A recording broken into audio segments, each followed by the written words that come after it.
Bonjour à tous, très heureux de vous retrouver aujourd'hui pour la troisième vidéo de la série consacrée à la défonceuse pour les débutants.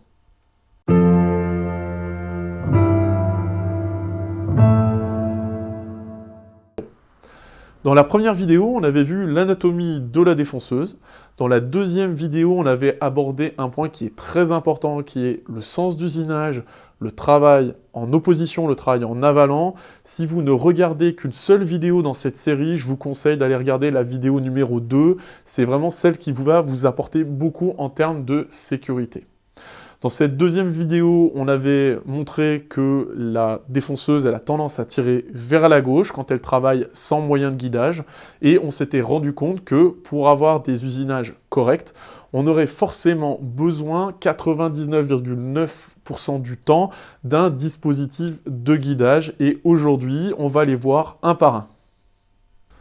Cette vidéo, elle n'a pas pour objet de vous montrer tous les moyens de guidage qui existent pour la défonceuse, parce que ce serait difficile à faire sur une seule vidéo.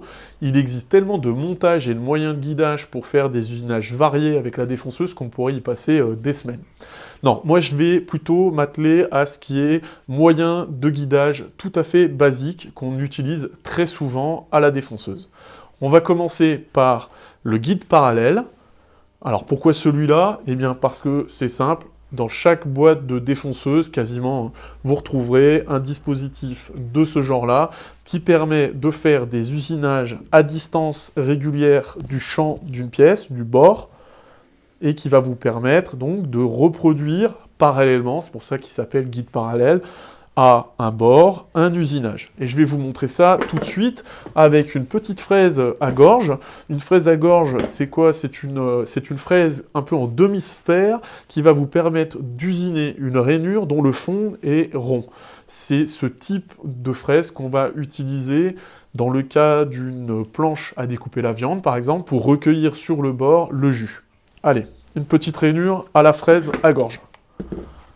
2-3 petits conseils avant de commencer mon usinage. Je fais un passage à blanc pour vérifier que ma défonceuse n'est pas gênée, par exemple, par mes outils de serrage. Ça peut être le cas. Et le fait de faire un petit passage pour voir si tout va bien, c'est déjà un gage de sécurité et puis de réussite de son usinage. Autre conseil qui pourra servir, quand je fais un usinage qui est une rainure, c'est-à-dire à distance du bord de la pièce, je réunis les deux bords de mon guide parallèle de manière à ce qu'il n'y ait quasiment plus de trous au milieu. Alors pourquoi? C'est pour éviter que le trou justement se prenne dans un coin de la pièce à usiner. Voilà. Par exemple ici en entrée ou alors en sortie où ça va basculer. Donc là j'ai quelque chose de régulier et de continu. Donc ma défonceuse va bien suivre le champ de la pièce. Autre petite chose à vérifier avant d'usiner, c'est que le guide parallèle est bien vissé, serré, qu'il n'y a pas de jeu et que ça ne va pas bouger pendant l'usinage.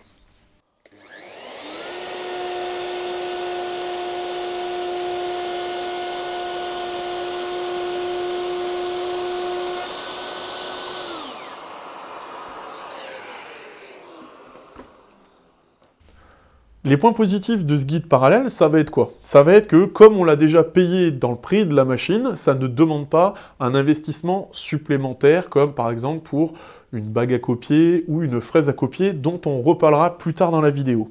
Donc on l'a payé, autant s'en servir. En plus, il fait des usinages qui sont de très bonne qualité. Vous le verrez, pour peu que le champ de votre pièce soit bien dressé, il n'y a aucun souci, ça fait un usinage super propre. Le point négatif, la limite, on va dire, de ce guide parallèle, c'est qu'il ne pourra suivre efficacement que des parties rectilignes et il ne pourra pas, bien sûr, suivre de courbes. Second dispositif, une règle. Alors une règle, ça peut être n'importe quoi. Une chute de bois dont le champ est bien dressé, on le passe à la dégo, ou alors à la scie, avec un petit coup de rabot manuel derrière, ça fait bien l'affaire. Moi j'ai aussi des règles de maçon que j'ai coupées en différentes longueurs en fonction de ce que j'usine. Ça rend grand service, ça coûte pas très cher. Avec une scie à métaux, on peut couper proprement à la dimension qu'on souhaite. Et donc moi j'en ai plusieurs en fonction de ce que je fais.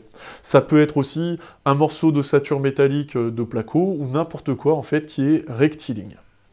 On en arrive à un point auquel vous allez être confronté quand vous allez commencer à bricoler avec votre défonceuse, c'est le bridage des pièces. Et c'est très important parce que c'est un gage de sécurité et de bonne qualité d'usinage.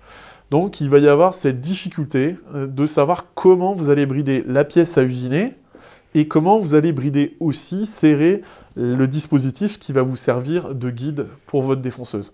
Moi, j'ai trouvé une solution avec une table avec des trous qui me permet de placer mes dispositifs de serrage aux endroits où j'en ai besoin et ça me permet quasiment tout le temps de trouver une solution correcte.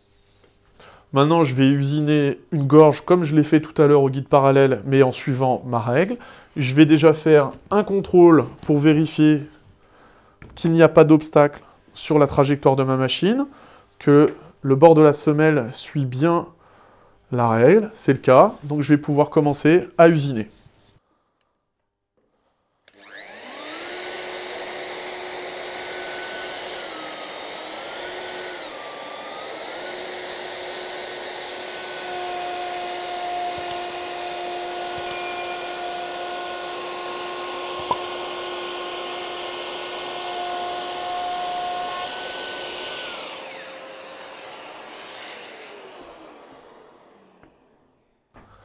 On va passer maintenant aux différents gabarits qu'on peut utiliser. Alors celui-là, j'en ai fait 2 vidéos que je vous mets en lien en haut à droite si vous n'avez pas vu les vidéos et que ça vous intéresse. Je les mets aussi en description. Donc c'est un gabarit qui permet de faire des rainures sur mesure. Si par exemple vous voulez réaliser une petite étagère avec des étagères qui sont encastrées dans les montants, ça vous permet d'avoir un assemblage extrêmement ajusté, un peu comme Tenon et Mortez. Alors, c'est une possibilité, on peut utiliser ce type de gabarit qui est rectiligne, mais on peut aussi très bien utiliser des gabarits qui sont courbes et qui permettent de reproduire des formes.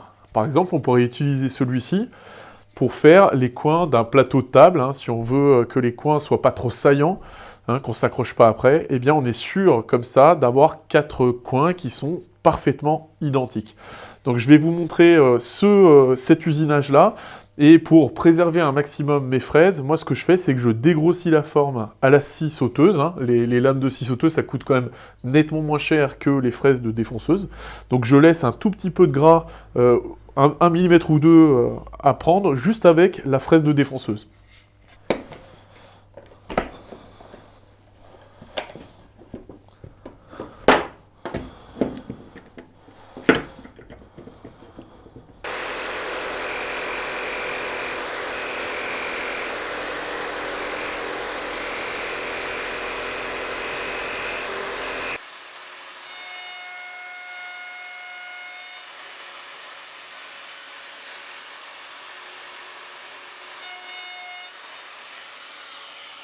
On a aussi des super gabarits qui sont plutôt des montages d'usinage, on va dire, et qui permettent à la fois de reproduire une forme. Alors ici, c'est un gabarit pour reproduire un arc surbaissé, c'est-à-dire c'est une partie d'arc de cercle. Et en plus, il a la possibilité donc de bloquer la pièce à usiner et de permettre à la défonceuse de pouvoir reposer sur une partie stable et d'usiner dans de bonnes conditions. Cet usinage au gabarit, il me fournit une transition parfaite pour vous parler des fraises à copier. Le roulement est sur le dessus et les fraises à affleurer, le roulement est sur le dessous. C'est avec ce type de fraises qu'on va pouvoir reproduire le profil d'un gabarit.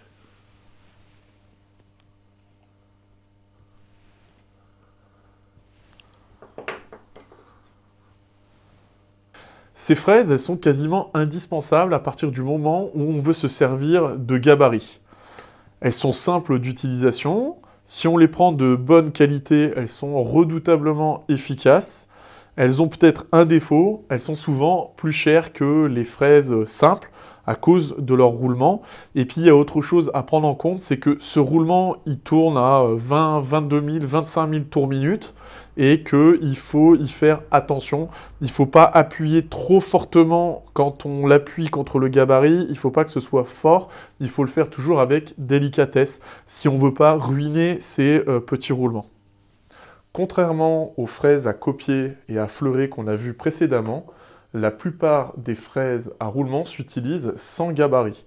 Alors on peut réaliser grâce à ça des petites moulures, comme par exemple ici un congé.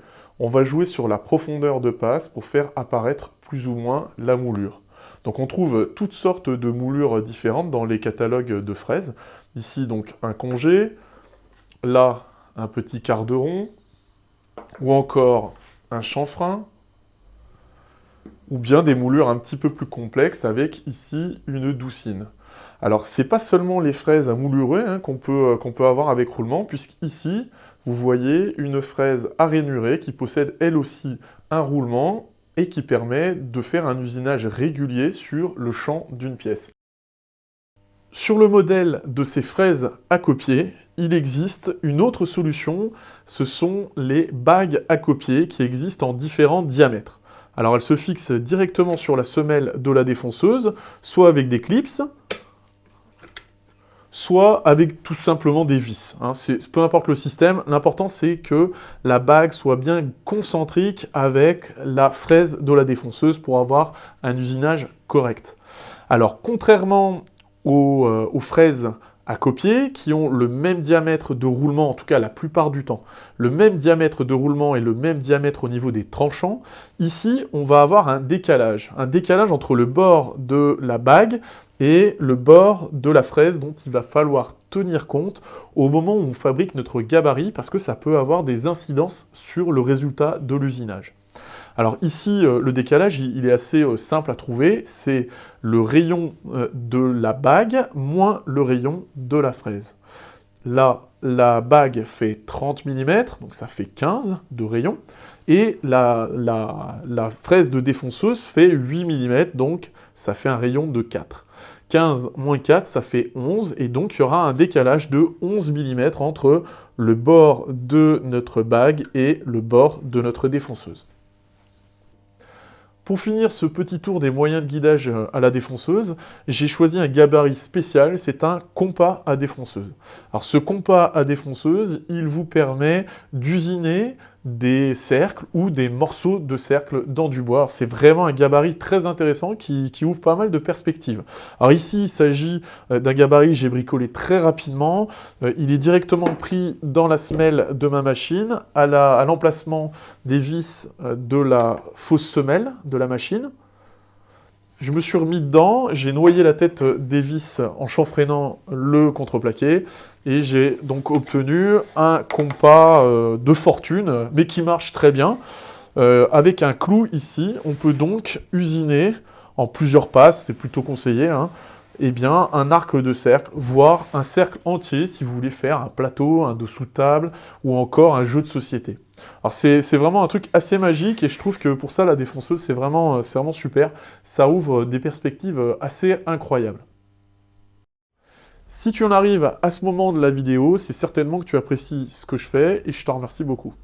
Il y a énormément de retours très positifs sur cette série sur la défonceuse. J'ai beaucoup de commentaires, beaucoup de pouces bleus aussi, mais par contre j'ai remarqué qu'il y avait pas énormément de vues par rapport à la série que j'ai faite sur le gabarit magique pour faire des rainures à la défonceuse. Elles sont beaucoup moins vues et je trouve ça un peu dommage. Si tu penses que ces vidéos elles méritent d'être vues par le plus grand nombre de personnes, eh bien je t'encourage à les partager sur tes réseaux sociaux, à mettre toujours des commentaires et des pouces bleus. On le connaît, hein, c'est le mode d'emploi de YouTube, c'est comme ça que le référencement, en tout cas en partie, comme ça que le référencement est fait. Certains l'auront peut-être remarqué, le rythme de parution des vidéos s'espace un peu, et c'est pas que la chaîne m'intéresse plus, c'est pas que j'ai plus envie de partager avec vous, c'est pas ça du tout, c'est que je me suis lancé un grand défi personnel pour l'année 2019-2020. Alors l'échéance arrive de plus en plus rapidement, et du coup je suis de plus en plus pris autour de ce projet personnel, de cette aventure dans laquelle je me suis lancé. Aujourd'hui je vous en dirai pas plus, je me sens pas prêt encore à communiquer là-dessus, mais je ferai peut-être une vidéo consacrée à ce sujet dans les semaines ou dans les mois qui viennent. Je vous donne rendez-vous très prochainement pour une nouvelle vidéo qui sera consacrée à tous les réglages de la défonceuse.